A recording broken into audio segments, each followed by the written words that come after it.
Alright, so bali magre-repair pala tayo nitong starter ng Montero Sport ngayon. So yan yung kanyang starter. And yan yung drive shaft. So kailangan muna natin tanggalin yan. Kahit yung front part lang ng ng drive shaft.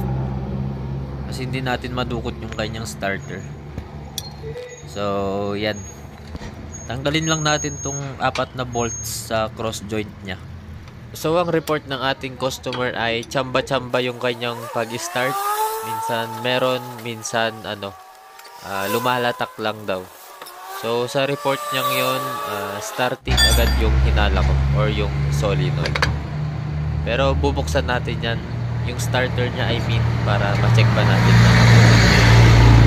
So yan, natanggal na natin yung kanyang cross joint. Yan, yung drive shaft. And ayan yung kanyang starter. Pwede na natin tong ibaba. Dalawang bolt lang yan na number 14. Isa dyan sa baba and sa taas. Tapos yung number 12 na nut sa live wire. And yung socket na nanggagaling sa ignition starter.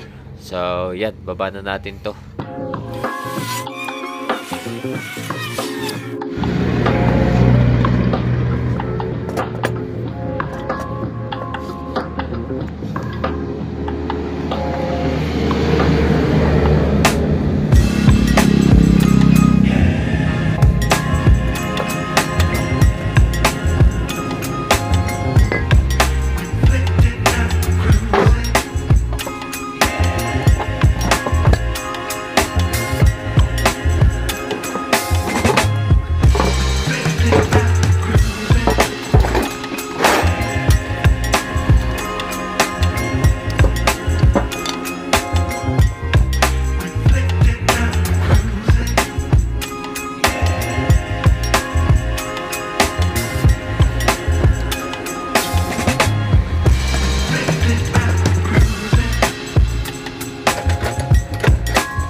So ayan, nabuksan na natin yung kanyang starter.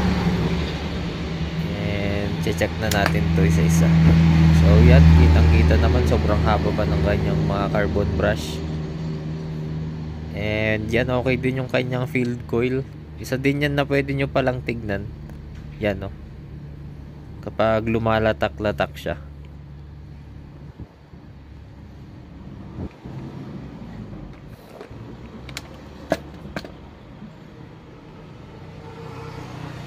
So okay din tong kanyang armature and yung mga bearings niya. So bali lilinisan lang natin to. So ito ang kanyang sira. Sigurado to. Yang starting niya. So bali babaklasin natin yan para ma-check natin.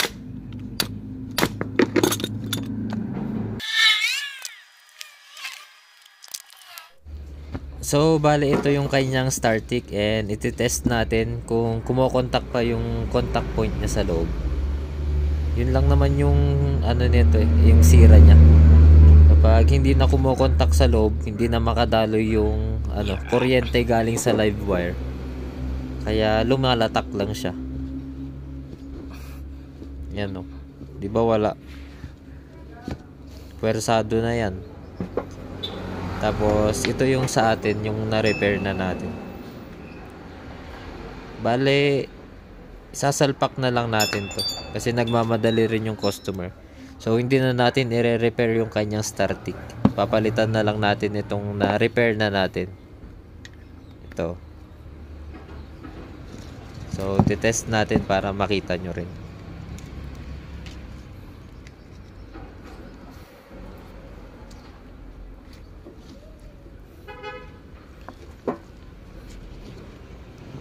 So ayan, di ba umiilaw?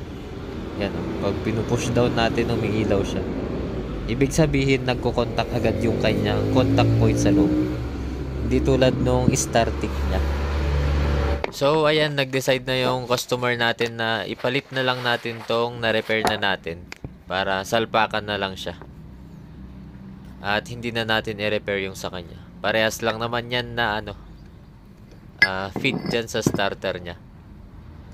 So, ayan. Shoot nyo lang yung hook na yan. Tsaka yung fork. Yan. Kasi yan yung magtutulak sa Bendix gear. Yan. Mapapansin nyo kapag nakashoot na. Pag pinush down nyo yung starting, yan. Yung Bendix gear niya tumaas. Pag hindi yun nakashoot sa fork, hindi tataas yun. So, hindi niya mapasipa rin. Hindi mag-i-start. Dudulas lang sa flywheel. So, yan. I-assemble na natin tong kanyang starter. And test na natin. Lihain na din pala natin tong kanyang armature para matanggal yung mga dumikit na carbon deposits dyan. Para malinis na ulit siya at maganda yung contact ng carbon brush. Lihain nyo lang ng manipis yan. Para malinisan. And isalpak na rin natin tong kanyang carbon brush. Yan. Medyo matigas lang yung kanyang carbon.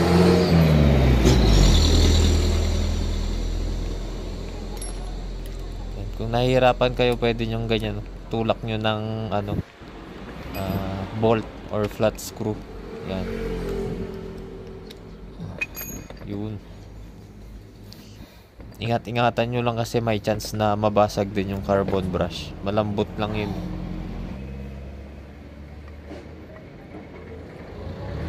Sa mga gusto naman pala mag-repair nung kanilang starting, ito yung vlog natin dyan. Hanapin nyo na lang sa mga videos natin. Ito yung thumbnail nya.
So ayan, fast forward, na salpak na rin natin yung kanyang starter and testingin na natin.